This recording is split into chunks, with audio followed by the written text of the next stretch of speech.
พบกับแม่อีกแล้วมือสุดท้ายก่อนงานประกวดนางสาวพอชัยเนาะมือสุดท้ายก่อนฮอบออดิชั่นงานประกวดนางสาวพอใจของพวกเรามื้อนี้13 14 15 16 17เฮาปิด4มื้อมื้อที่5ก็ออดิชั่นเลยมีเรื่องสิมาว้าวหลังจากคลิปแม่ออกไปว่าด้วยเรื่องหอยฟิตอมชมพูเนาะจิ้วยองก็เลยนำเสนอเซตเข้ามาให้พวกเขาจิ้วยองบอกว่าแม่ว่าคลิปแม่ว้าวความจริงหลายปังมากจิ้วยองก็เลยจัดมาเป็นเซตให้สำหรับนางสาวพอใจสำหรับผู้ที่ได้ครับถือคัดเลือกเข้า20 คน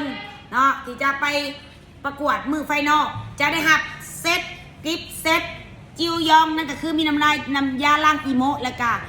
ยาสอดจิ้วยองของพวกเรามูลค่า1,400,000ไปเลยเนาะนอกจากจะได้รับเงินรางวัล1 ล้านกีบจากฮันคำพอใจแล้วยังได้รับกิฟต์เซตของจิ้วยองไปอีก1 เซตแล้วก็ยังสิมียังอีกหลายอย่างเลยสิมานำเสนอน้ำหลังจ้าเลยมาสิมานำเสนอน้ำหลังและคือผู้สนับสนุนของพวกเรานี่นะกสิมีเข้ามาเรื่องร้ายแต่ว่าแม่กะสิคัดแม่เป็นคนที่คือหมดเจ้าหัวแหละก็คือกับบ่แม่นใจยากเพียงแต่เอาที่สบายใจเวลาเห็นยังหรืออยากจะเว้ายังหรือยังแหละเอาที่สบายใจคันบ่สบายใจกะบ่เป็นอย่างประมาณนี้ก็เลยแบบบ่อยากอีหยังมากมายเพราะว่าหลายคนแบบบ่แม่นว่าสิอยากเอาแต่เขาเอิ้นในปอดที่หน้าอยากเอาแต่แบบว่ามีผู้สนับสนุนอยากเอาแต่แบบเงินสปอนเซอร์สำหรับแม่คือพอใจจังหับพอใจบ่ได้หับโอเคเข้าใจตรงกันเนาะนี่คือคอนเซปต์ของหันคำพอใจคือพอใจกับมาพอใจกับมาลูกค้าคือหลายแต่ซูมือผู้เขาเว้าเสียงดังๆลูกค้าก็หลายเอาแต่แล้วว่าลูกค้าหลายแรงมือนี่เนาะสำหรับผู้ใดสนใจจิ้วยองก็สามารถทักได้ที่เพจจิ้วยองเนาะสำหรับแม่บ่ได้ขายหลายคนบอกแม่เป็นตัวแทนบ่แม่ขายบ่แม่บ่ได้ขายแล้วก็บ่ได้เป็นตัวแทนยังเหมือนผู้ใดสนใจก็คลิกลิงก์ในขอความเดี๋ยวแม่สิปักลิงก์ไว้ให้ส่วนกาแฟและโกโก้พอใจเนาะส่วนกาแฟและโกโก้พอใจตอนนี้บ่มีขาย หมด สนใจติดต่อข้างไว้แล้ววันนั้นได้เครื่องมาแล้วสิติดต่อกับน้ำหลังมดเล่งดูสินะเล่งการผลิตในดูลูกมันประทานเล่งในลูกเล่งการผลิตดูมันอยากซาเกินไปแล้วมื้อนี้เฮาสิมาเว้าเสวนาโอลมกับกันต่อเนาะกันคือเก่าเฮาก็สิมาเว้าเรื่องปัญหาทั่วไปคือเก่าผู้ใดมีคอมเมนต์หรือว่าอยากจะสอบถามอีหยังก็สามารถคอมเมนต์ได้เดี๋ยวแม่สิตอบให้เนาะสำหรับคลิปนี้นี่เอาขึ้นมาเพื่อตอบคอมเมนต์โดยเฉพาะย้ำเนาะเจ้คำยังจะขึ้นฮอดใสภายใน6 เดือนแม่คาดว่าจะขึ้นอยู่ที่ $2,700 ต่อออนคันถามว่า$2,700ต่อออนมันตกอยู่ประมาณเท่าไหร่ค่าเฉลี่ยราคาปัจจุบัน$2,700คูณต่อออนหารให้ประมาณอยู่ 48,000 ถึง 50,000เนาะภายใน6 เดือนนี่เนาะอันนี้คือการคาดการแม่มึงคาดการมึงอ้างอิงจากไซก็อ้างอิงจากนักเศรษฐศาสตร์และก็นักที่เขาคาดการมาและแม่ก็ไปฟังมากูก็ไปฟังมาแล้วก็เขาคาดการว่าใน6 เดือนนี้มันจะขึ้นราคาประมาณ 48,000 ถึง 50,000ภายใน6 เดือนนี่นับจากเดือนนี้เป็นต้นไปคันถามว่าปัจจัยยังเห็นมันขึ้นคือล่าสุดนี่ปัจจัยตัวล่าสุดนี่คือเดือน9นี่ก็ฮู้กันอยู่แล้วเนาะว่าไผก็ต้องจับจ้องอยู่แล้วเกี่ยวกับธนาคารกลางสหรัฐอย่างใดก็อาจจะปรับดอกเบี้ยเนาะตัวนี้เขาก็เล็งเห็นอยู่แล้วเขาอาจจะปรับลดดอกเบี้ยนะปรับลดดอกเบี้ยดังนั้นแหละเขาก็ปรับลดหรือปรับขึ้นกูชื่อบ่ได้แหละฮู้แต่ว่าปรับดอกเบี้ยเนาะอาจจะขึ้นอาจจะลงขึ้นในนั้นที่บอกกูลงได้ว่าก็ไปกันมาแล้วกูลงเขาบ่จดมากูลงเลยได้ฮู้แต่ว่าและก็อีกปัจจัยหนึ่งก็คือสงครามระหว่างอิสราเอลและยังก็ที่หน้าปาเลสไตน์ก็ยังสู้กันอยู่อย่างดุเดือดเลือดพล่านเนาะ2 ปัจจัยนี้ตอนนี้ก็เห็นให้ราคาข้ามพุ่งขึ้นมา คือบอกเลยบวกเป็นบวกเลยเด้อบวกเป็นบวกเลยมื้อนี้เนาะราคาค่ำขึ้นมื้อเช้านี่อยู่ที่ 43,000 บาทตัวนี้กลับลงมาคืนอยู่ที่ 42,800 บาทเนาะคันไหลเป็นเงินบาทคันไหลเป็นเงินกีบมึงไปคูณเรทเอาเองมึงไปคูณเรทเอาเองโอเคเนาะคันว่าเป็นเงินกีบเป็นยังแม่มึงคือบ่อยากว่าเป็นเงินกีบมันยาวประมาณอยู่30 ล้าน 4 แสนมันยาว30 ล้าน 4 แสนแต่2 สลึงเท่าไหร่มันก็จะยาวก็เลยคิดคาดว่าเป็นบาทก็ได้เพราะกินก็ได้ยังไงก็อิงเลทอยู่แล้วอันนี้ก็บ่ต้องในตัวกันมื้อนี้คำบาทเท่าไรแม่30 ล้าน 4 แสนลูกหลานคำแพงเดี๋ยวนี้เท่าไรพี่หน้าขอเบิ่งราคาปัจจุบันตอนนี้นะนาวเนาะนาว12 โมง 30 นาทีอยู่ที่30 ล้าน 260,000 30 ล้าน 260,000นาวณปัจจุบันนี้ตอนนี้ได้เวลานี้เลยนะมื้อเช้านี้30 ล้าน 4 แสนมื้อเช้านี้จักกูสิเว้าอีสังคันบ่ได้เห็นคอมเมนต์เนี่ยก็บ่ได้จักแนวเว้าหรอกบ่ได้จักแนวไปบ่ได้จักแนวตอบเลยสูสายคอเอ้ยนางใส่จักบาทสายคอเอ้ยนางใส่อยู่ที่2 บาทจ้า2 บาทเซอร์กี้จะอยู่ที่1 บาทเดี๋ยวลูกเป็น3 บาทรวมเป็นอยู่ที่3 บาทเว้าเรื่องกี้ปีเสียกันต่อเว้าเรื่องกี้ปีเสียกันต่อบ่อยากเว้าตั้งแต่ได้กี้ตัวนี้มาบอกเลยว่าร่ำมากร่ำแหงร่ำซ้ำเนาะร่ำซ้ำแหงกี้ตัวนี้เนาะปัดเป่าโดยเฉพาะปัญหาโรคซับจาง ปัญหาโรคซับจาง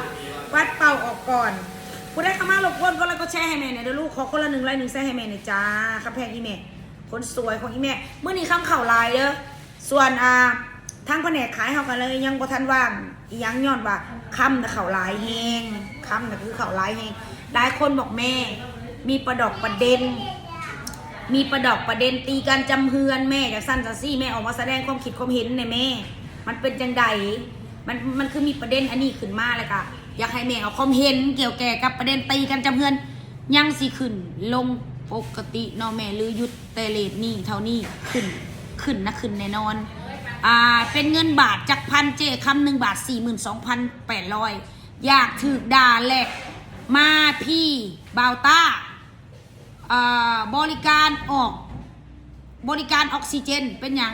บาวต้าเป็นอย่างบาวต้าคือสิอยากถึกด่าบาวต้าเราก็เป็นคนดีของสังคมอยู่ที่บอกเพราะว่าอยู่ดีๆแล้วสิอยากถึกด่าจี้แม่เป็นปีเสียบาแม่แล้วจ้าจี้แม่ที่แม่ใส่เป็นปีเสียนะลูกเด้อจี้ปีเสียน้ำหนัก1 บาทจ้ะลูกถามว่าลูกหล่าคำแพงอยากได้รุดนั่นได้บอที่หน้าเขาอันนี้แม่มันบ่เห็นหุ่งเขาตั้งไว้แม่เว้นคอมเมนต์คือจักกูชิเบาอีกยังคนตีกันใช่เลยตีกันหลายคนอยากให้แม่ออกแสดงความคิดความเห็นเกี่ยวกับเรื่องตีกันจำเฮือนบ่หรือว่าเรื่องอีหยังนั่นนี่แบบว่าเรื่องแบบมันเป็นจังใดแม่เจ้าคิดว่าจังใดกูว่าจังซี่เลยเด้ออันนี้กูว่าตามความคิดส่วนโตส่วนคนเฮามันจะมีความคิดส่วนโตของใครของมันคนอื่นอาจจะคิดคือเฮาหรือบ่คิดก่อเป็นได้มันบ่แม่นว่าทุกคนจะต้องคิดคือกันดังนั้นแม่จะออกความคิดความเห็นในมุมของแม่ถามว่าเรื่องตีกันจำเฮือนถามว่าถือบ่เอาถือบ่ก่อนเด้อเอาถือบ่ถือบ่ถือแล้วเรื่องถือน่ะไหนมันเป็นไปบ่ได้ที่คนหนึ่งบุกลุกไปแล้วตบกันอยู่เฮือนเขาแล้วถือนี่ไปถามอยู่ไสกฎหมายขอได้ก็บ่มีผู้ใดบอกว่าถือแน่นอนตัวนี้เนี่ยคือผิดเนาะแต่บัดนี้คันถามเรื่องว่าใจบัดนี้ถามเรื่องใจก่อนเนาะคนเฮานี่มันต้องมีเขาเอิ้นว่าน้ำโหมีความโมโหโทโสมีความหกห้ายเวลาคนอื่นเว้าใส่กระทำใส่บ่ว่าแต่ไผก็ไม่น้องแม่นางนี่ก็บ่ได้ตบละล่าได้แม่นางนี่ได้ข้าแม่นางนี่บ่ตบซื่อๆได้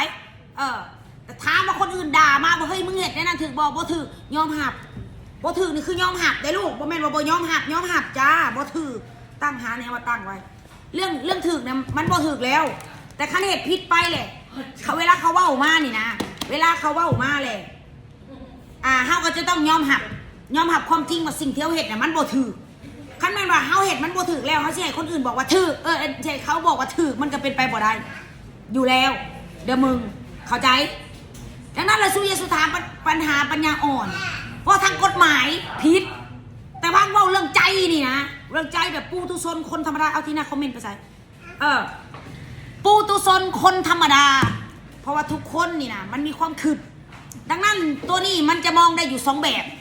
อย่างที่หนึ่งคืออยากให้ไปกระทำไปปล่อยไปด่าหรือไปตบไปตีเขาแล้วย่อมหับอยู่แล้วว่าสิ่งที่ตัวเองเหตุมันผิดแล้วก็อาจจะเจรจาแก้ไขหรือยังกระว่ากันไปในขอดหนึ่งส่วนขอด2คือบทได้ฟังฟ้าฟังไฟกูสิยองอย่างเดียวเรื่องของกูผู้ใดอยากว่ากูผิดก็เรื่องของกูและบัดนี้มันจะตกอยู่ในขอดใดแบบใดเฮากับบ่ฮู้ได้เพราะว่าเฮาบ่ได้อยู่ในเหตุการณ์นั้น1เฮาบ่ได้ถือเขาด่าบ่ได้ถืออีกฝ่ายด่าบ่ได้ถืออีกฝ่ายเว้าใส่หรือบ่ได้ฮู้เหตุผลว่าเฮ้ยผู้นี้เว้าใส่กันจังไดผู้นี้เว้าใส่กันปานใดผู้นี้เว้าใส่กันจังไดเฮาบ่ได้ฮู้จักเหตุผลเด้ดังนั้นเฮาตอบบ่ได้แต่ถ้าเราเป็นคนนอกเขาก็ต้องตอบแบบเป็นคนเขาก็ต้องตอบแบบคนนอกตอบคือคันทางกฎหมายผิด100%เต็มประตูแต่ว่าผู้ที่โดนนั่นจะแจ้งความหรือบ่จะแจ้งความดำเนินคดีหรือแบบใดหรือบ่แต่ก็สิบอกว่าอีนายแม่น้องนี่เป็นคนของสังคมไปตีเขาบ่ได้นั่นนี่สู้อย่าเว้าเลยสู้คนหาคนเฮลได้มันก็มีอารมณ์อันนี้อย่าเว้าซะเฉพาะบ่ต้องเว้าดอกไผกับหมาหนุดคือกันนี่แหละมันกูต้องเว้าไผก็มีล้วนแล้วแต่มีความคิดมีความอยากให้มีหยังเฮาบ่จักว่าเหตุผลมันเกิดจากหยังมันอาจจะมีเหตุผลอีหยังเลิกเสิร์ฟเฮาบ่ได้ฮู้นำเขาเด้ว่ามันเกิดอีหยังขึ้นเขาอาจจะแบบไปด่ากันหลายกว่านั้นหรือจะแบบผิดกันหลายกว่านี้มาก่อนแล้วเฮาก็บ่ฮู้จักได้ดังนั้นแล้วเฮาก็ต้องเบิ่งอย่างมีสติวิพากษ์วิจารณ์ก็ต้องวิพากษ์วิจารณ์อยู่ในกรอบเพราะว่าถึงจะเป็นจังไดเฮาเป็นคนทรงบ่มีสิทธิ์ไปด่าไผก็เป็นแบบเดียวกับสูมานั่งเบิ่งกูแล้วบ่มีสิทธิ์ด่ากูบอกโลดกูเว้าเลยพูดดีมีเหตุผลขอบคุณค่ะเว้าเรื่องผีปอบคุณนะเรื่องยังผีปอบประธานโจเรื่องยังผีปอบกันนี่ผีปอบมันได้ใช้อีกระบาดนี่ฮะผีปอบมันได้ใช้ยิบข่าวล่าสุดเลยดิข่าวล่าสุดเป็นยังผีปอบเป็นยังผีปอบกินลูกปืนมาเป็นยังฮะผีปอบเป็นยังที่หน้าเล่าว่าอันนั้นอ่านมาถ้าเพื่อผู้ถูกคุกคามเลยถึงทำให้ร่างกายหนึ่งจากถูกกล่าวหาว่าเป็นผีปอบอำนาจปกครองดังๆเลยยับมาอำนาจการปกครองบ้านและชาวบ้านนาเชียงหวาถงเมืองหนองบกแขวงคำมวนพากันทับไล่เท่าเพื่อให้นี้ออกจากบ้านแขวงคำมวนและเชื่อว่าเพราะเชื่อว่าผู้เกี่ยวเป็นปอบพี่ปอบใส่ความรุนแรงโดยการไปยิงปืนข่มขู่ผู้เกี่ยวห่อนอยู่บ้านและเหตุการณ์ล่าสุดมีคนร้อนยาแล้วไปทำให้ร่างกายผู้เกี่ยวด้วยการสกไปที่ใบหน้าผู้เกี่ยวกับครอบครัวก่อไปแจ้งบ้านแต่ทางบ้านบ่เฮ็ดหยังบ่ช่วยเหลือหยังมีแต่อยากให้ผู้เกี่ยวถูกคุกคามหลายๆให้ทนบ่ได้เพื่อจะได้หนีจากบ้านในบ้านพี่ปอบการประชุมกันหลายครั้งกับลูกบ้านมีมาตี้ไฮไลท์ผู้เกี่ยวออกจากบ้านแบบนี้มันถือว่ามันเป็นเพียงความเสื่อของพวกเจ้าพิสูจน์ยังบ่ได้แต่พวกเจ้ากับเอาความเสื่อนี้มาปฏิบัติกับกูจะตอบคำถามประธานโจเดินเมื่อกี้นี่เขาว่าประธานโจเดินทีหน้าอ่านกูที่ตอบคำถามประธานโจเดิมขอดแรกคำถามกูเด้อเรื่องพี่ปอบนี่กูขี่กูไม่ได้เชื่อจากนี่เรื่องพี่ปอบนะแต่กูเห็นแต่ในหนังกินตับต้องจกกับต้นก้นเนี่ยพี่ปอบต้องจกก้นแล้วไปดึงตับออกมาเป็นพวงไปกินพ่อแท้กูคอหัวก็บาทหนึ่งประธานโจ้คอยจะตอบเจ้าเด้อคอยตอบเจ้าแบบสั่นๆเลยพี่ปอบนี่ข่อยคนหนึ่งที่โบเสือว่ามันมีจริงและหลายคนก็สิคือข่อยนี่แล้วโบเสือว่ามันมีจริงหลายคนก็โบเสือคือข่อยนี่แล้วว่ามันมีจริงแต่เจ้าอย่าลืมว่าอยู่ประเทศลาวกฎบ้านอยู่เหนือกฎหมายyou know เจ้าเข้าใจบ่ว่าความเสื่อของบ้านนั่นกฎเกณฑ์ฮีดของประเพณีและความเสื่อของบ้านมันอยู่เหนือกฎหมายประธานฟังข่อยประธานอาจจะแบบว่าไปอยู่ต่างประเทศโดนแล้วเลยแบบว่าเขาเอิ้นว่าสิ้นเคยหรือว่าอยากให้บ้านเฮานี่นะประเทศลาวของเฮานี่นะเป็นสากลเป็นเอกภาพนำใส่กฎหมายอย่างเข้มงวดคือกันกับบ้านเขามันเป็นไปได้ยากประธานขอสิว่ามันเป็นไปได้ยากย้อนว่าบ้านเฮานี่นะเบิดมือผีปอบผีโพงผีกระสือมีแต่ผีล่าสุดประธานขอสิเล่าให้ฟังยายนิดขอเจ็บหัวเรียนกัน10 มื้อขอสิเว้าสิไปเบิ่งหมอ สิไปเบิ่งหมอประธานฟังข่อยยายนิดบอกไปเบิ่งมึงเด้อลูกจะว่ามีอีหยังเห็ดยังมีอย่างเห็ด ความเสื่อประธานเข้าใจบอกความเสื่อนี่มันบ่สามารถลบหลู่ได้มันอันนี้นะมันเป็นปัญหาโลกแตกของประเทศเฮาของคนลาวเฮาซึ่งมีความเสื่อแห้งเกี่ยวแก่กับผีสางนางไม้เทวบุตรเทวดาเบิดมืองูกินเขียดบอกว่านาพญานาคขึ้นมาแล้วงูกินเขียดพญานาคมาแล้วงูกินเขียดซื่อๆนะสู้คิดเบิ่งอยู่บ้านเฮานี่นะมันเป็นไปบ่ได้คอยสิบอกเจ้าเด้อคอยสิบอกเจ้าบ้านเฮานี่มันเป็นไปบ่ได้แล้วคันสิให้จะบอกว่าคือบ่เข้าเพศอีหยังแน่คือเป็นอย่างสั้นมันเป็นอย่างซี่อย่างสั้นอย่างซี่นะมันยากประธานบ่เว้าซะยากเป็นไปบ่ได้คือมันเป็นความเสื่อของท้องถิ่นนั้นๆและกฎหมายก็บ่สามารถเฮ็ดหยังได้อีกเพราะว่าในกฎหมายก็บอกอยู่แล้วว่ากฎบ้านมันอยู่เหนือกฎหมาย เข้าใจดังนั้นทำใจบัวพันธุ์ทำใจก็แล้วกันทำใจ อันนี้ข่อยบ่ได้หัวหลอกหยอกหรือว่าอันเรื่องความข่อยอีต้นอีรู้ต้นเรานี่นะข่อยกับอีต้นว่าลาวกับบ่ได้รับความยุติธรรมจะต้องมาถือคนใส่ให้ไปสีคุกคามจนได้หนีนี่ข่อยกับอีต้นเราอยู่แต่ว่าด้วยความที่เจ้าต้องเข้าใจข่อยว่าข่อยจะบ่สามารถเอาทุกๆเรื่องอยู่ในบ้านเฮานี่หรือว่าอยู่ในโลกนี่เขามาเป็นความอุกอังทางหมองหรือเจ็บเส้นในอันสำหรับข่อยเพราะว่า1ข่อยเป็นไมเกรนอยู่แล้วเอาที่หน้าอ่านคอมเมนต์ให้แม่หน่อยลูกอันเบาโจแล้วเว้าหยังเดี๋ยวแป๊บนึงอ่านคอมเมนต์ประธานโจกันบัดนึงมันจะอันพิมพ์มายาวๆบ่ได้ขอห้องเดี๋ยวต้องให้ลูกสาวอ่านให้ค่อยอ่านหนังสือบ่เก่งอ่านหนึ่งแล้วมัน เสือกับเข้าหลบมันเป็นสิทธิส่วนบุคคลแต่การไปไล่เขานี้คุกคามเขามันบ่เกินไปบ่แล้วเราสิไปอยู่ไสง่ายเพื่อนมันบ่ง่ายคือง่ายใจก็แม่นเจ้าเว้านะถูกแล้วแต่จักสิเหตุแนวใดในเมื่อว่าคนอยู่หลายคนรวมกันเป็นเฮือนหลายเฮือนรวมกันเป็นบ้านและในบ้านนั้นๆเขามีความเสื่อแบบนี้เนาะเขามีความเสื่อแบบนี้คันแม่นว่าคนทั้งเทิงนี่จะเขาลงไปยุ่งไปเกี่ยวไปเว้านั่นเว้านี่หรือจังซั่นจังซี่ก็บ่ได้อีได้ทางบ้านข่อยเป็นแบบนี้เจ้าเคยได้ไปบ่แต่ละบ้านบางบ่อนนี่แถวทางนอกๆนี่เจ้าลงไปเหยียบเพื่อนเขาปุ๊บจะต้องกินเหล้าขาวรถ1จอกคันเจ้าบ่กินผิดผีเขาว่าซะรถต้องผิดผีทั้งที่ผิดผีมาแต่ไสมึงเห็นเหล้าขาวกินผิดผีมาแต่ไสเมื่อนั่นอีตานี่เฮ็ดบ่ดีนายน่ะเฮ็ดบ่ถูกไหมกินหมูกินงัวกินควายพิษ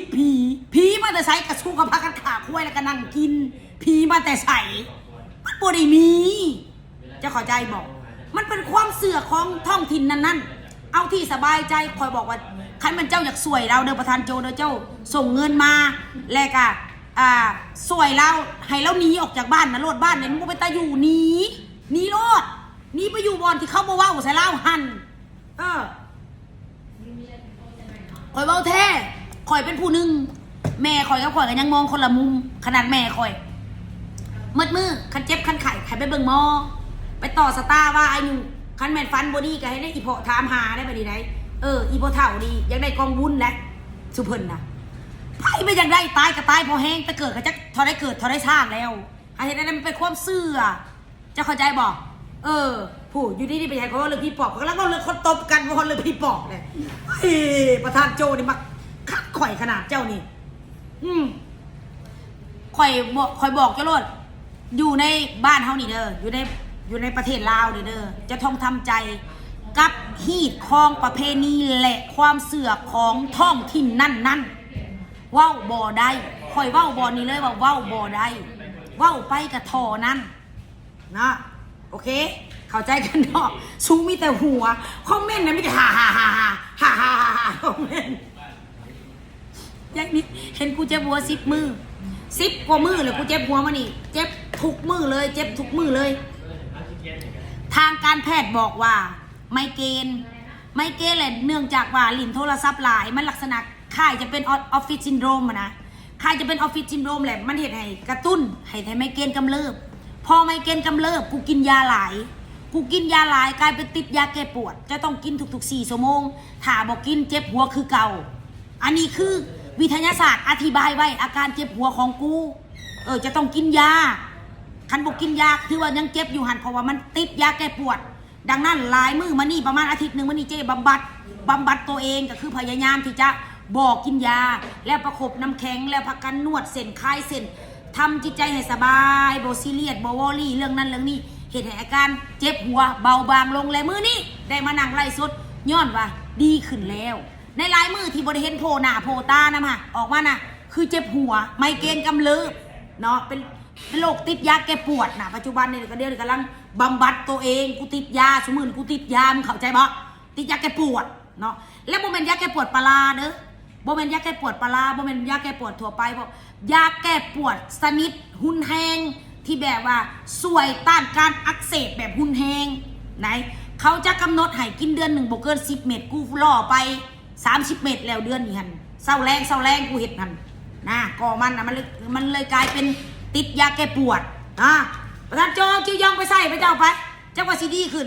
หยัดเขาทั้งหูดังหยอกหน่อยนึงโดนมาต้องให้หยอกหน่อยนึงประธานนะคอยสิว่าแล้ววันนี้ยายนิดบอกว่าไหนยายแม่คุณยิงแม่บอกว่าโอ้จักว่าถือของเขาโอ้จักว่าอีพ่ออยากได้กองบุญโอ้จักว่าพ่อเฒ่าอยากกินหมูอยากไปเบิ่งหมอเขียวกูแต่ว่านี่อยากไปเบิ่งหมอเพราะว่ากูหลายมือแล้วกูบอกคันไปเบิ่งหมอเลยพิษกันแล้วกับกูนะกูฮู้อยู่ว่ากูเป็นหยังกูฮู้ว่ากูเป็นหยังเว้ยแล้วกูบ่ฮู้มาเขียวขูดอยากไปเบิ่งหมอเสร็จกูว่าจะไหนซะพี่น้องโอ้กูละเมื่อยเจ็บเส้นเอ็นจองเอ็นหลุดนำซักสิว่าโพดโพให้ได้ซะป้อก็นี่แหละสิว่าให้ฟังเขาเอิ้นบอกความเสื่อส่วนบุคคลเข่าหัวเจเจ็บหัวยังเขาหัวเจนางเจ็บหัวโอ้เจ้าเอิ้นขอเจเพราะสาวได้นี่นะฮอดกูเจ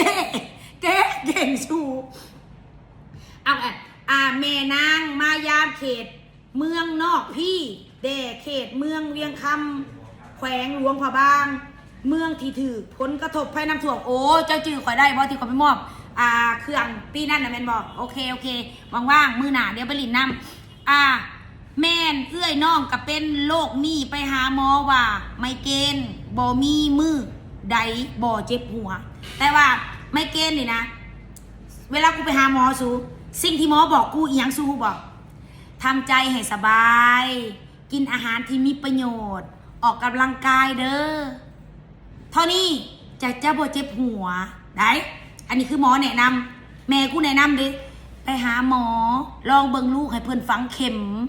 ลูกหรือว่าให้เพิ่นเป่าให้เพิ่นสูดเพิ่นซอยให้เพิ่นเป่านี่ดีโลดนี่เจ็บหัวเพิ่นเป่าดีโลดแม่กูเมื่อสั้นแล้วไปขาบถอดลูกไปขาบถอดไปสวดไปสูดได้ยายนิดกูหมอบอกว่าพักผ่อนให้เพียงพอทานอาหารมีประโยชน์ว่ะอย่าซีเรียสโบเจ็บหัวยายนิดไปบอกให้กูไปหาพูดให้เขาเป่ากูละเมื่อยกูเลยเจ็บเสร็จน้ำยายนิดนะจะสิพิษกันอันเล่ากันมือไหนกันจะสิพิษกันอันเรื่องอันนี้ฮันย้ำไหนกันย้ำนั่นกูยังว่ากูโบเสืออย่าว่าให้มันเหมือนกับกูโบเสือกันยังว่าว่าเห็ดยังเดียวดีน่ะมึดอะไรยังก็ที่หน้าฟันเมื่อคืนนี่เพื่อนฟันโอ้ยฟันเมื่อคืนนี่ฟันเห็นอีโพจักว่าอีโพยังได้กองบุญฟันเห็นเนี่ยมึงฟันเห็นเนี่ยนะมึงโยคนเฮามันขึ้นฮอดมันก็ฟันมันจะแปลกบอลใดบัดมึงขึ้นฮอดแฟนมึงแล้วมึงฟันฮะเห็นแฟนมึงสิบประเทศกองบุญเนี่ยแฟนมึงบ่สูฮะมึงคือฮอดผู้บ่าวนะคือฮอดตอนแต่กันนี่นะมึงสิเห็นกองมึงสิบริเวณกองบุญเนี่ยมันบอกว้าวเฮ้ยเดซ่ามึงก็ต้องเข้าใจสถานการณ์สมองของเฮานี่นะมึงมันเป็นส่วนที่หนาผิดสวงใดเป็นส่วนที่แบบล่ำลึกใดมันขึ้นออกบอกมันจะมีสมองของเฮามันจะสั่งการแบบนี้ให้เขาเห็นภาพแบบนี้คนบ้าคนเป็นโรคซึมเศร้าคนเป็นอีหยังก็แล้วแต่โรคจอกโรคจิตเป็นฆาตกรต่อหนอกต่อเนื่องล้วนเล้วมาจากสมองมันเหตุให้เฮาคิดอยากเป็นแบบนี้คนลาวขออนุญาตเนาะตายแล้ว ขออนุญาตเนาะขอบอกสื่อสารคนลาว1 คน มีแฟนคนจีน แล้วไปเที่ยวไทย แฟนคนจีนอยู่ไทยหมักไปลินอยู่ไทยวานซื่นนี่ปาดคอตัวเองตายบอกแฟนว่าผีมาผีสิข่าวข่อยผีมาไล่แฟนหนีเดี๋ยวนี้หนีไว้ว่ะแฟนก็ออกจากห้องล็อกห้องไว้แฟนออกจากห้องแล้วล็อกห้องไว้แฟนเข้าห้องบ่ได้ไปนอนเฮือนเอื้อยกลับมาตอนเช้าตายแล้วปาดคอตัวเองตายอยู่ในห้องไปเบิ่งภาพวงจรปิดมันย่างลายอยู่ข้างนอกมันย่างลายมันลายอยู่เบิ่งในห้องมียาอีมียาเคเนาะสันนิษฐานได้ว่าคือซีเมนลิ่นยาแล้วเกิดภาพหลอนเพราะหยังยานี่นะมันเป็นยาส่วนหลายยาเสพติดมันจะเป็นสารกดประสาทกดประสาทเฮ็ดให้ความคิดนี่นะมันจะวูบวาบอย่างอื่นดังนั้นอาจจะเห็นภาพหลอนเห็นเทวดาเห็นผีเห็นนั่นเห็นนี่หลายคนขาฮอดแม่ตัวเองเห็นแม่บอกพี่ปอบ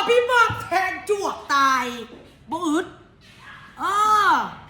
เข้าใจบอกอันนี้ก็มีส่วนบ่อยากเว้าได้ดังนั้นแล้วสมองของคนเฮานี่นะมันจะเป็นสิ่งที่มหัศจรรย์ได้อย่างเช่นคนเฮานี่นะคนลาวเฮาส่วนหลายหรือว่าบางท้องถิ่นถูกปลูกฝังมาตั้งแต่ยังน้อยปลูกฝังมาว่ามึงเป็นผู้หญิงจะต้องดูแลผู้ชายเป็นสัตว์ประเสริฐมึงต้องเทิดทูนบูชามึงอย่าสู้ไปใส่ผู้ชายหรือมึงสิบาปมึงห้ามใส่ผัวมึงสิหากินบ่ขึ้นบ่เกินมึงสิบาปมึงบอกว่าตั้งแต่น้อยปุ๊แล้วก็สอนและตำหูเค้นฝ่ายเหตุเบียกเหตุการณ์เอาลูกเหตุเบียกเฮือนเบียกซานครบเบิดผู้ชายนี่หมวยเหตุไหนยันบาปมึงเขาก็สิจื้อมาแบบนั้นเขาก็จะจดจำมาแบบนั้นว่าผู้ชายนี่จะต้องประเสริฐผู้ชายนี่นะเขาจื้อเนาะยกตัวอย่างบาดนี้เคสตีกันอยู่บุญกินเทียงนะเคสตีกันอยู่บุญกินเทียงฟาดนกขันจ้องฟาดบัวขันจ้องขาดหมดมุนแหวขันจ้องค่ะเนาะแล้วก็เป็นเรื่องเป็นราวใหญ่โตระดับประเทศบาดนี้หลังจากเป็นเรื่องเป็นราวใหญ่โตระดับประเทศแล้วผัวบอกว่าคอยบอกเอาเจ้าแล้วเจ้าเหตุให้คอยอับอายใครน่ะคนด่าคอยหมดบ้านหมดเมืองคอยบอกเอาเจ้าแล้วเมียหลังจากผัวบอกเอาสิกลับคืนหาพ่อหาแม่พ่อแม่บอกว่ามึงบ่ดีเหตุให้ผัวให้หนีบ่ให้อยู่อ้าวปัจสุดท้ายอีตัวถึงตีไปบ่มีบ่อนอยู่บ่มีจุดยืนในสังคมถามหาความถูกต้องดูโจยไปใช่ไหมเฮ้ยอ้าวหายชัดกูเว้าผู้เดียวอีกแล้วบักอะดิถามหาความถูกต้องอยู่ใส่กฎกติกามาลายาดฮีดบ้านคลองเมืองของเขาแนวนั้นเขาถูกปลูกฝังความเสื่อมาจังชั้นเขาถูกปลูกฝังว่าผัวตีก็ต้องหมูบอยู่ตีกลางคืนกับแอนลังไงมันฉี่คือเกาเขาถูกปลูกฝังมาแนวนั้นมึงเข้าใจป่ะเฮ้ยได้สะกูซ้อนจนเหือแตกไปเลยนี่แต่หลอนซูแกะยามากินพ่อแม่ขันรายการก่อนจิ้วยองนะมึงเนาะมันจะมีอยู่20 เม็ดอยู่ในนี้มันจะมีอยู่20 เม็ดราคาเท่าไหร่วะมันบอกกูไปกูเบิ่งราคาก่อนมันบอกว่าเอ้ยคันเขาอยากซื้อแหละอันจะบอกเขาในเด้อว่าติดต่อหาน้องมันบอกกูเอ้ยคันเขาอยากซื้อแหละบอกเขาในเด้อให้ติดต่อหาน้องและจิ้วยองนี่นะอันนี้เนี่ยมี20 เม็ดนี่และแม่นว่าบูฮูราคามันมากกันแบบนี้นะ1,990 บาทมันมาแบบนี้มันบ่ยักว่าอันนี้เท่าไรกูบูฮูแต่มันมาทำกันแบบนี้มันมานี่กล่องหนึ่งมันมานี่กล่องหนึ่งแล้วก็อันนี้อันหนึ่งแหละ1,990 บาทมันเอามาให้กูแถมมันเอามาให้กูแจกให้นางสาวผู้ใดได้ข่าวหอบ20 คนเอาไปเลยเอาไปหยัดหอยเลยเนาะแล้ววันนี้หลายคนถามเองไม่มีแล้วที่น่าอยู่นี่แล้วหลายคนถามกูหลายเฮงแม่ ยาผู้ชายนี่ทอใดอันนี้นะทอใดนี่นะเนี่ยนะทอใดแม่ราคา990 บาทคันมึงซื้อเป็นอันหนึ่งละ150 บาทอยู่ในนี้มันมี10 อัน10แผ่นเอาไว้ผัวมึงสแตกผัวมึงสิได้ค่อยแข็งใหญ่ยาวอึดทนนานฝ้าเหลืองดอกโอเคโอ้ยกูคือเมื่อยเถอะวะเฉพาะกูจังบ่อยากหับโฆษณาสูขนาดมันบ่ได้ให้กูจะกรีดเลยกูเว้ากูยังเมื่อยเลยสูเอ้ยก็เซิร์ฟมันสิจ้างเงินกูสิบ่ได้ใช้ออกซีซะบ่พี่ปอบเด้อนอกจากจิ้วยองแล้วเวลาสูสอดนะสูมันมีอันนี้อีกนี่มันอันนี้มันราคาเท่าไหร่อีกเลยมันบอกกูอันนี้นะมันจะเป็นแบบคือเย็นมันเป็นคือมันเป็นเจลนะมึงมันเป็นเจลอันนี้นะมันจะมีอยู่3 อันมีอยู่3 อันสอดเข้าไปในน่องสาวแล้วบีบคือเป็นแสลงแล้วบีบบีบเข้าไปแล้วหอยมันจะแบบฟิตปึงปังหอยจะฟิตอมชมพูกระชับเวลาผู้ชายลงลิ้นนี่มันจะหอมนะมึงหวานนะมึงอันนี้นะมีอยู่3 อัน3 แสลงอยู่ในนี่950 บาทอีดอกอันนี้ยาซาหัวอันนี้ครีมนวดผมอันนี้เซรั่มลดผมร่วงลดผมร่วงให้ผมดกดำอย่าไปสระหอยเจ้าหน่อยหมอยสิดกต้องไปสระผมมึงเขาจะบอกห้ามสระหมอยสระผมนวดผมเซรั่มฉีดให้ผมเงางามเซตนี่บ่จักมันบ่ได้บอกโอเคเซตนี่บ่ฮู้ราคามันบ่ได้บอกโอเคเนาะมันบ่ได้บอกมันบอกเท่านี้ฮู้แต่ราคาตัวนี้ฮู้แต่ราคาอันนี้950อันนี้950อันนี้2 อันรวมกัน1,990มันพิมพ์มาซ้ำนี่อัน3 อันนี่มันบ่ได้บอกมันเอาให้กูใช้ละล่า ฟรีอีดอกโอเค จบเมื่อยว่ะอีสัตว์โคตรเมื่อยชิบหายเลยว่ะโอ้ยอย่างคงมันนักหนาวะน้องมึงเนาะตามนั้นฮอดไซส์เลยเมื่อกี้นี่ดังนั้นเลยเฮาเว้ากันแบบเขาเอิ้นว่าจังได๋เฮาเว้ากันแบบลมสู่กันฟังแต่ละอันแต่ละอย่างอยู่สุซีเรียสสู้แต่ละอันแต่ละบ่ซีเรียสเฮาบ่ต้องซีเรียสหยังหมดคือซะว่าสิ่งที่เฮาเบิ่งเพื่อเป็นวิทยาทานเบิ่งเพื่อจะปรับปรุงเปลี่ยนแปลงแก้ไขชีวิตของเฮามื้อนี้เป็นจังซี่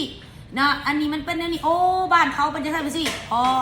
มึงบ่ต้องซีเรียสหยังหลายซีเรียสไปเจ็บหัวเป็นไมเกรนคือกูนี่เสือกูนี่บ่ต้องซีเรียสดอกคนเฮาน่ะเกิดก็เกิดเธอเดียวตอนตายน่ะก็ตายเธอเดียวมึงอย่าสูวอรี่วอเตอร์จนไหนมึงตายเลยมันสิแล้วมึงไม่ได้ตายหลายเถื่อไหนเอาผัวก็ยังเอาหลายเถื่อได้เอาเมียหลายเมียก็ยังได้ตายนี่โอ้เถื่อเดียวตายเลยเผาเลยแล้วเลยมันเผาฮะบ่ได้มันสิอุ้ยเอามาเผาใหม่บ่มีกาเอาใส่โลกดรัวพูดเป็นเมี่ยงอยู่ท่าถูกฟรีค่าโฆษณายาเนาะเจ๊มันฝากมาให้ใช่อันนี้นะอันนี้มันเคยฝากมาให้กูเถอะก่อนนะ2 สุดใส่ดีผมจากตะกี้น่ะผมหล่นละแต่ผมโคตรหล่นจนหัวบางหมดเดี๋ยวนี้ผมหลายแล้วก็ยาวไวแล้วก็ดกดำนะจ๊ะมึงตัวนี้ถือว่าได้ผลอันนี้มันก็ฝากมาเมื่อวานนี้ฟรี ราคาเท่าไหร่ไปถามมันเองกูบอกเกี่ยวอาทิตย์หน้าปักเบอร์โทรไว้อยู่ในคอมเมนต์เลยอันนั้นให้แม่เนี่ยเบอร์โทรเรานี่ดิ55166999ลูกเอาไปขึ้นคอมเมนต์เลยกะปักหมุดไว้ผู้ใดอยากได้จิ้วยองอยากได้ยาผู้ใหญ่อยากได้อันสอดอันหอยนี่เป็นเจลนี่แล้วก็อยากได้ยาสระผมเนี่ยถักเบอร์นั่นเอาเองกูไม่ได้ขายสูเบาแล้วก็แล้วแต่เฮาอันออกคลิปนั่นนะได้ยาสระผมมาใส่ได้จิ้วยองอีกสุดหนึ่งได้ขนมผู้ใหญ่กล่องหนึ่งได้แอดช็อตฮีนี่อันหนึ่งฟรี ดีกว่าโบโฆษณาเนาะแต่ละมือมีแต่ให้กูซื้ออันนี้กัน1,900ใส่เมดอะไรได้ซื้อไม่ซื้ออันนี้ก็950ใส่เมดได้ซื้อไม่ส่วนร้านได้ซื้อแต่2 อย่างนี่อันนี้กูไม่ได้คอยซื้อมันส่วนร้านมันฝากมาให้เป็นของขวัญอันนี้นะได้ซื้อตลอดออกคลิปบางแล้วนี่ฟรี กูสิออกละลายคลิปละลายโฆษณาเถอะกูสิได้ใส่สินค้าฟรีออกคลิปเจ้าขายผัวเจ้ากูสิได้ใส่ผัวฟรีบ่จักเอาเนาะสำหรับผู้ใดสนใจบ่ว่าสิเป็นยาผู้ใหญ่แล้วก็จิ้วยองก็สามารถทักได้เบอร์ที่หน้าปักหมุดนะไว้เด้อตอนนั้นแหละติดต่อหาเองกูไม่เกี่ยวโอเคแล้วบัดนี้เขาเอาเรื่องยังไงบัดนี้มึงเด้อธรรมดาเจนางรีวิวให้ต้องให้ค่าโตระดับ100,000 บาทผู้ใด100,000 บาทค่าโตแม่ไม่รับจ้า100,000 บาทแม่ก็บ่หับจ้าแม่บ่ได้หับรีวิวลูกหล่ะคำแพงแม่บ่ได้หับรีวิวเด้อให้100,000 บาทก็บ่ได้หับเด้ออย่าเว้าเท่านั้นเท่านี้คือบ่ได้หับรีวิวสินค้าอันใดให้ไผหมดก็คือเวลาเฮาใส่แหละใส่ดีเฮาก็เว้าเฮาใส่อันนี้เด้อมันดีคันมันใส่ดีเฮาก็เว้าคันว่าสิ่งใดที่แบบว่าเฮามาใส่แล้วมันบ่โอเคหรือว่าบ่ได้มีเวลามาเว้าอย่างนี้เฮาก็บ่ได้ค่อยเว้าคันตัวใดมันใส่ดีก็เว้าบ่ได้เพาะเฉพาะแต่จิ้วยองหรอกอย่างอื่นแม่ก็เว้าคือกันเพราะว่ามันใส่ดีเฮาบ่มักหับรีวิวน่ะส่วนหลายเด้อเว้าตรงๆมันลักษณะเหมือนเวลาเฮาหับรีวิวแหละบางทีเฮาบ่ได้ใส่สินค้าแท้แล้วเฮาก็บ่จักคุณภาพของมันแล้วเวลาเฮาไปรีวิวแล้วเฮาย่านแบบคนที่เขาซื้อไปนะคนที่เขาซื้อไปเขาอาจจะใส่บ่ดีเขามาด่ากูได้บ่นี่น่ะก่อมันน่ะนะก็เลยบ่ได้หับแล้วกาแฟนี่เด้อกาแฟโกโก้พอใจเด้อกูสิเว้าเด้อบัดนี้เด้อเว้าเรื่องกาแฟกับโกโก้พอใจเด้อกูกินเองมึง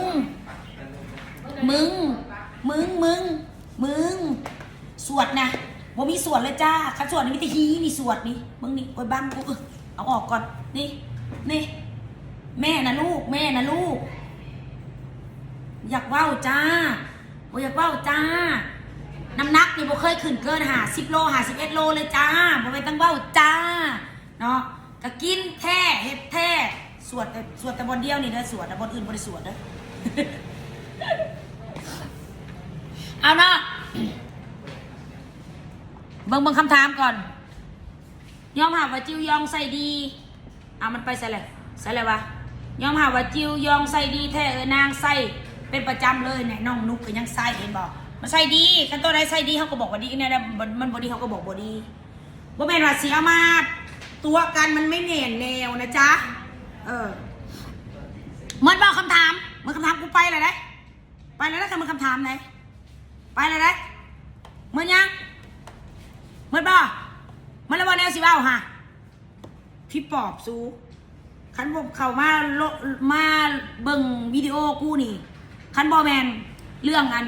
เขาด่ากันเรื่องกระแสในสังคมเรื่องดราม่าเนาะก็ต้องมาเบิ่งกูลายนี่เล็กน้อยเมื่อพื้นเมื่อนั้นก็มาถามเลขออกแม่มือนี่เลขออกยังชมนะมือนี่เลขบ่ออกบ่ได้ทักชมหน้าเน่เด้ออย่าคอมเมนต์กันไว้นึงรีวิวแบบจริงใจน้องแอนนี่ว่ะบอกแบบว่าเวลาเขาเห็ดอย่างนะเขาจะต้องอิงความจริงก่อนเพราะว่าแม่เคยเว้าหลายเถื่อแล้วว่าคนเฮาเวลาสิเว้าอย่างเขาบ่เว้าแบบว่าตัวกันเลยแบบบ่เว้าอยู่ในความจริงนะมันอยู่ยากเนาะแต่ว่ากล้องนี่นะมีคนสิหับไปใส่เลยเด้อเนาะร้านเอาบ่ดิเอาแท้โกลานว่ามาปั้นให้กูหน่อยกว่าโกลานว่าให้กูไปลองแน่ว่ะได้ยินว่าฟิตเครื่องฟิตสตาร์ทติดง่ายลานว่ะเดี๋ยวให้เสี่ยวไปใส่ก่อนว่าสิเอาให้ประธานโจเป็นหยัดผู้ดัง2 ขาเนี่ยบ่อยู่ซ้ำจักไปใส่ประธานโจนี่เนาะมาหมอกแมกแล้วก็ไปได้บุเอาเนาะก้าวเข้ามา40 นาทีแล้วสำหรับคลิปนี้แม่สีได้ลาไปแล้วได้ลูกสำหรับผู้ใดมีของใจบนใดอยากจะคำถามบนใดก็สามารถเม่นไว้เดี๋ยวแม่สิไปหลอกอ่านน้ำหลังนะลูกเด้อสำหรับผู้ใดที่บอกเข้าใจขอดใดสามารถถามได้กรุณาแสดง คำเห็นอย่างสุภาพกรุณาแสดงคำเห็นอย่างสุภาพเพราะว่าถ้าทานบ่สุภาพทานจะถือตอกกับแล้วงายหมาโอเคให้เข้าใจกันตัวนี้เพื่อนสิเข้ามาแหละอีห่ามึงอีพี่บ้ามาเม่นยำใดกันกูกับบ่จักแนวสิว่าจักกูไปขี่ใส่หัวพอมันตอนใดคันว่ากูเป็นบ้าจักกูไปฉี่ผัวมันบ่หรือแนวใดหรือว่ากูไปจกหีเมียมันก็คือบ่ได้เคยคันว่ากูเสียเซ็ตว่าพื้นเงินเดือนมึงหมดปีก็จักซ้ำกูนั่งเว้าอยู่ชั่วโมงหนึ่งนี่บอกจักสิว่ากูก็ได้อันน่ะคนเฮาเวลาคอมเมนต์ก็คอมเมนต์อย่างสุภาพเอ้ย นั่นเป็นอะไรอันนี้เป็นอะไรอันไหนจังใดอันนี้พี่สักเดี๋ยวก่อนคอมเมนต์อีกก่อนจิวยองใส่ดีแท้โบแมนโบแมนโบแมนคอมเมนต์ตัวนี้นะ29 ล้านคำสิลงฮอน29 ล้านอยู่โบเจยากเลยลูกยากเป็นไปได้ยากแม่ว่ามันสิขึ้นฮอ35 ล้านหรือ40 ล้านผมยากลูกเป็นไปได้ยากแล้วคันใช้ลง29 ล้านนี่อาจจะเป็นไปได้เนาะคือช่วงมันลงกะค่อยๆเก็บซื้อเพราะต้องโดดแห้งหลาย29 ล้านนี่นับจากนี่ไปนะ29 ล้านนี่ยากนับจากนี่เพราะว่าการคาดการณ์ของนักเศรษฐศาสตร์หรือว่านักธุรกิจหลายคนเขาบอกว่าคำนี่จากมือนี่ไปนี่มันยิ่งขึ้นมันจะบ่ได้ลงแล้วเนาะก็มันอันนี้แม่ก็เว้าตามเขาเว้ามาแม่ก็เว้าต่อเนาะสำหรับผู้ใดของใจตัวใดก็สามารถเมนไว้และก็คือแม่ได้ย้ำไปก่อนนั้นนี่แหละกรุณาคอมเมนต์อย่างสุภาพโอเคเนาะสำหรับคลิปนี้แม่ไปก่อนจ้าพอกันใหม่คลิปหน้าเด้อลูกเด้อบ๊ายบายจ้า